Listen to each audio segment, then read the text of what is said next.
Hello दोस्तों, Ukraine में चल रही युद्ध को 4 महीने से भी ज़्यादा समय हो चुका है। हर दिन रूस और यूक्रेन दोनों तरफ के भी फोर्सेस मारे जा रहे हैं। आम नागरिकों का भी जाने जा रहे हैं। शहरों पर बम गिराए जा रहे हैं। हजारों लोग मारे जा चुके हैं।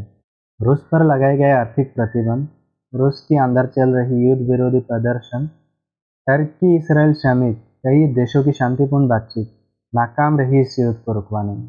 किसी भी युद्ध को शुरू करना आसान है, लेकिन इसे ख़त्म करना बहुत मुश्किल है। जब युद्ध हो तो आपको ये याद रखना चाहिए कि नए घर तबाह हो जाते हैं, नए शहरों पर हमला होते हैं, नए लोग बेघर हो जाते हैं। आइए आज हम इस वीडियो में अच्छी तरह से समझने की कोशिश करते हैं रूस यूक्रेन युद्ध के बारे में latest update. A Ukrainian official says that Russian shelling has killed another 2 people in Ukraine's second largest city, Kharkiv. Another 19 are injured, including a child. Elsewhere, Ukraine. Now let's get the latest from Russian invasion of Ukraine, which is stepping into its 6th month. Yet there is no sign of the war coming to an end.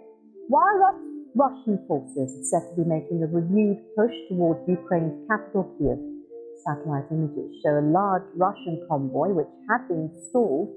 Russian forces are launching a new large-scale offensive in the eastern part of the country, calling it Phase 2 of its special military operation.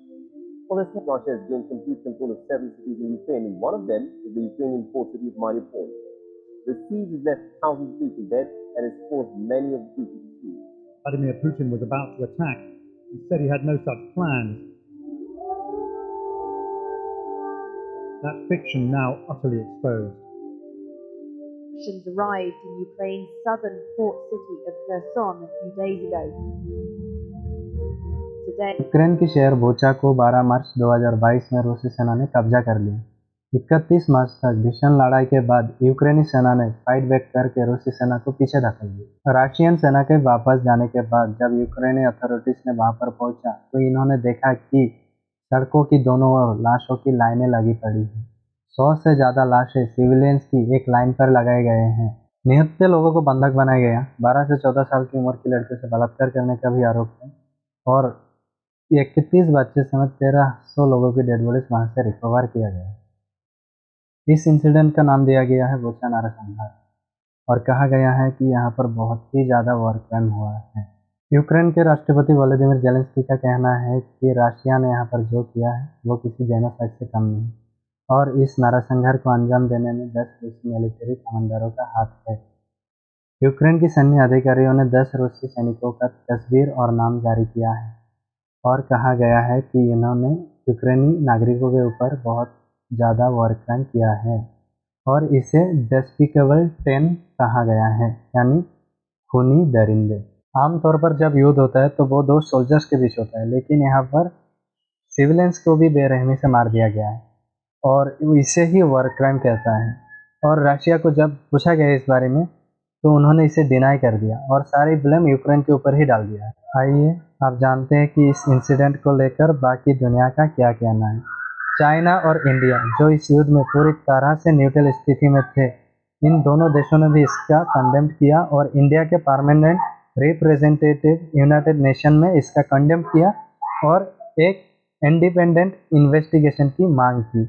इसके समेत UK, US, Francis, Japanese समेत कई देशों की government ने इसका strongly condemn किया। UNHCR the United nation high commissioner for refugees के अकॉर्डिंग केवल 7 दिनों में ही इस संवेदनहीन युद्ध से गुजरकर 1 मिलियन से भी ज़्यादा लोग घर छोड़कर भाग चुके हैं।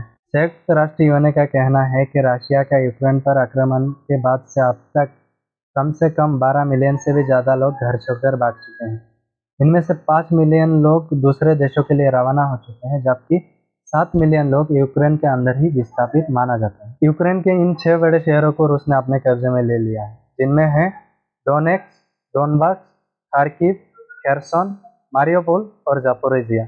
यूक्रेन के राष्ट्रपति व्लादिमीर ज़ेलेंस्की का कहना है कि लगभग यूक्रेन का 20% क्षेत्र रूसी कब्जे में है। रशियन बमबारी में मारियोपोल पूरी तरह से बर्बाद हो गया है। रशियन सेना ने एक अल्टीमेटम ऑफर भी दिया था यूक्रेनी सेना को हथियार डाल देने का और कहा कि हम एक सेफ पैसेज दे देंगे यूक्रेनी कंट्रोल टेरिटरीज में वापस जाने का, लेकिन यूक्रेनी सेना ने इसे ठुकरा दिया और अंत तक लड़ने का फैसला किया। और यूक्रेन के डिप्टी प्राइम मिनिस्टर का कहना है कि हथियार डालने का सवाल ही नहीं उठता, क्योंकि हम अपने ज़मीन को बचाने के लिए लड़ रहे हैं। पूर्वी यूक्रेन में भीषण लड़ाई जारी है। धीरे धीरे प्रमुख स्थानों पर आगे बढ़ रहे हैं रूसी सेना। यूक्रेन के शहर लुसिचियांस्क पर भी कब्जा कर लिया। ब्लैक सी में एक छोटा सा आइलैंड है जिसका नाम है जोमनाई आइलैंड। इसे स्नेक आइलैंड भी कहा जाता है। युद्ध की शुरुआत में रूस ने यहाँ पर कब्जा कर लिया था, लेकिन 30 जून को यूक्रेनी सेना ने फाइट बैक करके वापस अपने कब्जे में ले लिया है। इससे रूस की एक बड़ी हार के तौर पर देखा जा रहा है। आइए अब ये जानने की कोशिश करते हैं कि ये आइलैंड यूक्रेन के लिए इतना ज़रूरी क्यों है। दरअसल दक्षिण में बसे उड़ीसा प्रांत में यूक्रेन का अनाज भंडार है। यूक्रेन इसी रूट से पूरी दुनिया को अनाज निर्यात करता था। निर्यात का रूट स्नेक आइलैंड से ही गुजरता है, इसीलिए रूस ने युद्ध की शुरुआत में ही सबसे पहले इस पर कब्जा कर लिया। मकसद यूक्रेन को अनाज निर्यात से रोकने का था। आइए अब ये जानने की कोशिश करते हैं कि ये आइलैंड रूस के लिए इतना खास क्यों है। एक्चुअली रूस अपना एंटी एयरक्राफ्ट सिस्टम और क्रूज मिसाइलों को इस आइलैंड पर इंस्टॉल करना चाहता था, और उसके अलावा भी रूस इस आइलैंड को कब्जा कर पूरी काला सागर पर नियंत्रण करना चाहता था। अब जब क्योंकि रूस की हाथ से ये आइलैंड निकल गया है, तो इससे रूस की हमला करने की शक्ति पर असर तो पड़ेगा ही, उसके साथ साथ रूस की अपनी सुरक्षा पर भी असर पड़ेगा। इस युद्ध में अब तक 287 बच्चे समेत 4253 सिविलियंस मारे जा चुके हैं। इस बार में हर दिन 100 से ज़्यादा यूक्रेनी सैनिक मारे जा रहे हैं। अंदाज़ा लगाया जा रहा है कि मरने वाले रूसी सैनिकों की संख्या इससे कई गुना ज़्यादा है। युद्ध यूक्रेन में चल रहा है, इसका असर रूस के अंदर भी देखी जा सकती है। रूस के अंदर एंटी वार प्रोटेस्ट चल रहा है। डॉलर के मुकाबले 30% गिर गए हैं रूसी करेंसी। एटीएम की बाहर लंबी कतारें देखी जा सकती है। बैंकों के पास पैसे नहीं है लोगों को देने के लिए। रूसी अमीर लोगों की जो देश की बाहर प्रॉपर्टी है उसे फ्रीज कर दिया गया। टाइम मैगजीन में एक इंटरव्यू के दौरान यूक्रेन के राष्ट्रपति वोलोदिमीर जेलेंस्की कहते हैं कि लोगों को ये वार जब सोशल मीडिया पर देखता है तो वो कुछ देर देखता है, लेकिन लोग जब तंग हो जाता है तो वो बस आगे स्क्रॉल कर देता है। ये एक ह्यूमन नेचर है, कोई इतना ज़्यादा इतना खौफनाक चीज़ें क्यों देखना चाहेगा। जेलेंस्की का कहना है कि उन्हें इस बात का भी टेंशन होता है कि बाकी दुनिया का अटेंशन ना लॉस हो जाए। उन्होंने कहा कि उनकी मिशन है कि बाकी फ्री डेमोक्रेटिक नेशन को ये पता लग सके कि उनके ऊपर क्या बीत रही है, यूक्रेन कैसे सरवाइव कर पा रहा है। मंगलवार को रूसी राष्ट्रपति पुतिन तेहरान में ईरान और टर्की की नेताओं से मुलाकात की। फरवरी में यूक्रेन पर आक्रमण करने के बाद ये दूसरी विदेश यात्रा है। शिखर सम्मेलन में पुतिन ये दिखाना चाहता है कि उनके पास अभी भी अंतर्राष्ट्रीय सहयोगी है। युद्ध की वजह से रूस ने बहुत कुछ खोया है। रूस अब ये दिखाना चाहता है कि अंतर्राष्ट्रीय प्रतिबंध उसको अलग थलग करने में विफल रहे।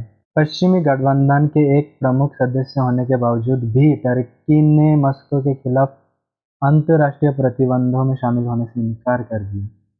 टर्की के राष्ट्रपति अर्दोगान रूस और यूक्रेन के बीच मध्यस्थता करने की मांग कर रहा है। हाल ही में अर्दोगान अंकारा के ब्लैक सी में फंसे लाखों टन अनाज दुनिया भर के दूसरे देशों में पहुंचाने के लिए बातचीत कर रहा है। ब्लैक सी में रूस किसी भी शिपमेंट को अंदर या बाहर आने जाने में रुक रहा है। यूक्रेन का कहना है कि मॉस्को ने यूक्रेन की अनाज चुरा कर दूसरी देशों को बेचा है। पुतिन ने मॉस्को और कीव के बीच बातचीत करवाने के लिए अर्दोगान का धन्यवाद दिया।